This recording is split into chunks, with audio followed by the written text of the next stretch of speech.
এই বিশ্লেষণে সবাইকে স্বাগত। আজ আমরা অতীতের এমন একটা অধ্যায়ে ডুব দিতে যাচ্ছি যা শুধু রহস্যময় নয়, বরং রীতিমতো গায়ে কাঁটা দেওয়ার মতো।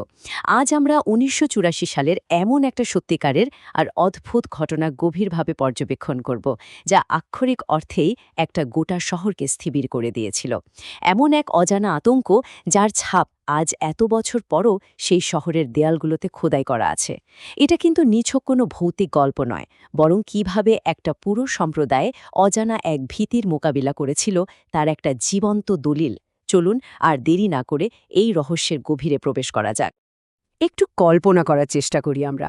ঘুটঘুটে অন্ধকার একটা রাত, চারদিক একদম নিস্তব্ধ। আর ঠিক সেই মুহূর্তে খুব মিষ্টি, ভীষণ পরিচিত আর সম্মোহিত করার মতো একটা ফিসফিসানি কণ্ঠস্বর রাতের নীরবতা ভেঙে ডাকছে, ভেঙ্কট, ভেঙ্কট। না, এটা কোনো বন্ধু বা আপনজনের ডাক নয়। এটা এমন কিছু ডাক যা রাতের অন্ধকারে ওত পেতে থাকে। এই কণ্ঠস্বরটাই ছিল সেই সময় সবচেয়ে বড় আতঙ্ক, যা মুহূর্তের মধ্যে শিরদাঁড়া দিয়ে হিমেল স্রোত বয়ে দেওয়ার জন্য যথেষ্ট। এই পুরো ঘটনার প্রেক্ষাপট বুঝতে হলে আমাদের একটু টাইম ট্রাভেল করে পিছিয়ে যেতে হবে। সালটা ১৯৮৪, জায়গা ভারতের কর্ণাটক রাজ্যের ছোট্ট একটা শহর। শহরটা এমনিতে আর ১০টা সাধারণ শহরের মতোই ছিল, বেশ ছিমছাম আর শান্ত। কিন্তু সেই বছর এই সাধারণ শহরটায় এমন এক অসাধারণ আর ভয়ঙ্কর পরিস্থিতির মুখোমুখি হয়, যা এর আগে কেউ কখনো কল্পনাও করতে পারেনি।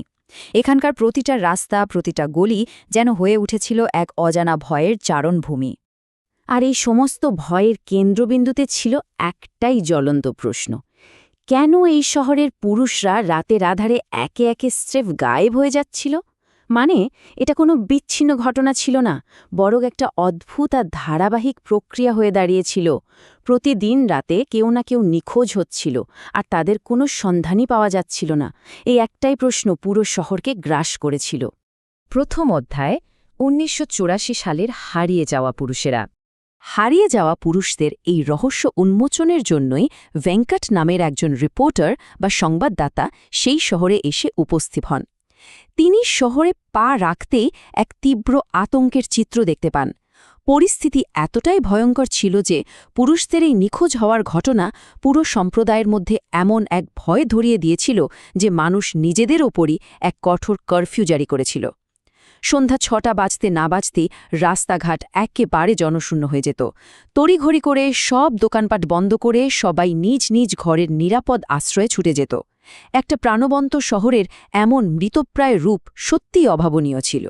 দ্বিতীয় অধ্যায়, নালেবায়ের গোপন রহস্য। শহরে ঘুরতে ঘুরতে ভেঙ্কট একটা অদ্ভুত ব্যাপার খেয়াল করলেন।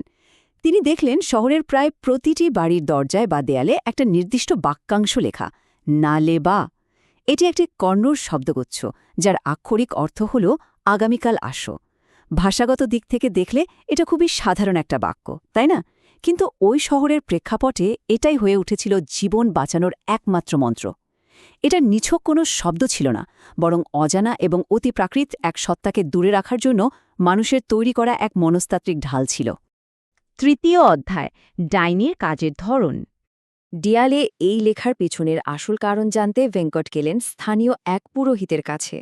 পুরোহিত তাকে সেই সত্তার কথা বললেন যাকে স্থানীয়রা লাল শাড়ি পরা এক ডাইনি হিসেবে বিশ্বাস করত। পুরোহিত খুব ঠান্ডা মাথায় সেই ডাইনির শিকার ধরার পদ্ধতিটা ধাপে ধাপে বর্ণনা করলেন। ১. সে গভীর রাতে দরজায় কড়া নাড়বে। ২. সে অত্যন্ত মিষ্টি আর পরিচিত স্বরে ঘরের ভেতরের পুরুষটির নাম ধরে ডাকবে। ৩. এই স্বর এতটাই সম্মোহনী যে মানুষ নিজের নাম শুনে অবচেতনভাবেই দরজা খুলে দেবে। আর ৪. দরজা খোলার পর মুহূর্তেই শিকারকে চিরতরে তুলে নিয়ে যাওয়া হবে। মানে, মানুষের সবচেয়ে সাধারণ প্রবৃত্তি, নিজের নাম শুনে সাড়া দেওয়া, এই দুর্বলতাটাকে সে হাতিয়ার করত। আর ঠিক এখানেই লুকিয়ে আছে এই লোককথার সবচেয়ে দারুণ ফাঁকফোকরটা। যখন সেই সত্তা বা ডাইনি শিকার করতে আসে, তখন সে দরজার বাইরে লেখা নালেবা বা আগামীকাল এসো বার্তাটা পড়ে। আশ্চর্যের বিষয় হল, সে এই নির্দেশটা অক্ষরে অক্ষরে পালন করে। সে আজকের মতো ফিরে যায় আর পরের দিনের জন্য অপেক্ষা করে। পরের দিন এসে সে আবারও একই লেখা পড়ে এবং ফিরে যায়। এভাবেই খুব সাধারণ একটা লজিক বা যুক্তি ব্যবহার করে শহরবাসী মৃত্যুর হাত থেকে এক অন্তহীন চক্রে নিজেদের বাঁচিয়ে রাখার একটা অভিনব উপায় বের করেছিল। চতুর্থ অধ্যায় এক সংবাদদাতার ভয়ঙ্কর রাত। পুরোহিতের কাছ থেকে এই গায়ে কাঁটা দেওয়া গল্প শোনার পর ভেঙ্কট হয়তো ঘুণাক্ষরেও ভাবেননি যে ওই রাতেই তিনি নিজে এই লোককথার একটা অংশে পরিণত হতে যাচ্ছেন। সন্ধ্যা গড়িয়ে রাত নামতেই শুরু হয় বিপত্তি। জনমানবহীন অন্ধকার রাস্তায় হঠাৎ করেই তার স্কুটারটা পাংচার হয়ে যায়। এরপর গভীর রাতে সেই ভয়ঙ্কর ডাক শোনা, প্রাণ ভয় পালানো আর অবশেষে পরদিন সকালে সম্পূর্ণ অচেতন অবস্থায় উদ্ধার হওয়া। এই প্রতিটি মুহূর্ত ছিল একজন মানুষের জন্য চরম আতঙ্কের এক বাস্তব অভিজ্ঞতা। একটু ভাবুন তো পরিস্থিতিটা। রাস্তার মাঝখানে নিশ্ছিদ্র অন্ধকারে একটা নষ্ট হয়ে যাওয়া স্কুটার নিয়ে কেউ একা দাঁড়িয়ে আছে। চারপাশে বাড়িঘর সব নিস্তব্ধ, ভেতরের মানুষগুলো ভয়ে সিটিয়ে আছে। এই চরম একাকিত্বের মাঝে ভেঙ্কট হঠাৎ অনুভব করলেন যে তিনি সেখানে একা নন। তার চারপাশে খুব কাছেই অন্য কারো বা অন্য কিছুর উপস্থিতি রয়েছে। বাতাসটা যেন হঠাৎ করেই খুব ভারী হয়ে উঠেছে। সংখ্যা ১, এই একটাই সংখ্যা এখানে ভীষণ গুরুত্বপূর্ণ, কারণ ভেঙ্কট যখন সেই সুমিষ্ট স্বরে নিজের নাম শুনতে পেলেন, ভেঙ্কট, তখন তিনি কেবল একবারের জন্যই তার স্কুটারের লুকিং গ্লাসের দিকে তাকিয়েছিলেন। মাত্র একবার। তিনি সেখানে ঠিক কী দেখেছিলেন তা কখনোই জানা যায়নি, কিন্তু সেই এক ঝলক দেখাই তাকে এতটাই আতঙ্কিত করেছিল যে তিনি স্কুটারটা সেখানেই ফেলে রেখে ঘুটঘুটে অন্ধকারের মাঝে প্রাণের ভয়ে অন্ধের মতো দৌড়তে শুরু করেন। দৌড়াতে দৌড়াতে তিনি একটা ছোট্ট পরিত্যক্ত ঘর খুঁজে পেলেন আর সেখানে ঢুকে পড়লেন। ভেতর থেকে শক্ত করে দরজা বন্ধ করে দেওয়ার পরও কিন্তু আতঙ্ক শেষ হয়নি। একটু পরেই শুরু হল দরজায় বিকট শব্দের কড়া নাড়া। এর সাথে যুক্ত হল অব্যাখ্যাত আর অদ্ভুত সব শব্দ, যা বাইরে থেকে ঘরের ভেতর প্রতিধ্বনিত হচ্ছিল। এটা ছিল চরম অবরুদ্ধ আর মানসিক ভীতির একটা মুহূর্ত, যেন শিকারী তার শিকারের খুব কাছাকাছি পৌঁছে গেছে এবং যে কোনো মূল্যে ভেতরে ঘোকার চেষ্টা করছে। ভয়াবহ সেই শব্দের তাণ্ডব একসময় থেমে যায়, কিন্তু পরদিন সকালে যখন আলো ফুটল তখন ভেঙ্কটকে সেই ঘরের ভেতরেই পাওয়া যায় সম্পূর্ণ অজ্ঞান অবস্থায়। সেই রাতে ঠিক কী ঘটেছিল, কিভাবে সেই ভয়ঙ্কর রাত পার হয়েছিল, তার কোনো স্মৃতি ভেঙ্কটের মনে ছিল না। তার কাছে সেই রাতের স্মৃতি চিরকালের জন্যে একটা ব্ল্যাঙ্ক স্পেস বা শূন্যস্থান হয়েই রয়ে যায়। ভেঙ্কট কেন সেই রাতে প্রাণে বেঁচে গেলেন, এটা নিয়ে শহরবাসীর নিজস্ব একটা তত্ত্ব ছিল। তাদের দৃঢ় বিশ্বাস ছিল যে ভেঙ্কট এই শহরের বাসিন্দা ছিলেন না বলেই সেই সত্তা তাকে ছেড়ে দিয়েছে। এটা মানব মনস্তত্ত্বের একটা দারুণ দিক, তাই না?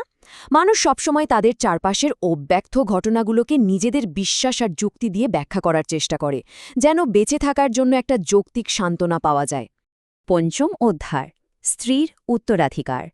১৯৮৪ সালের সে ভয়ঙ্কর দিনগুলোর পর আস্তে আস্তে সময় গড়িয়েছে। আশ্চর্যের বিষয় হল, ঘটনার কয়েক মাস পর হঠাৎ করেই পুরুষদের নিখোঁজ হওয়ার সেই ধারা চিরতরে বন্ধ হয়ে যায়। সেই ডাইনি বা সত্তাকে নিয়ে আর নতুন কোনো গল্প বা গুজবও শোনা যায়নি। কিন্তু মানসিক ক্ষতটা কি আর এত সহজে মোছে?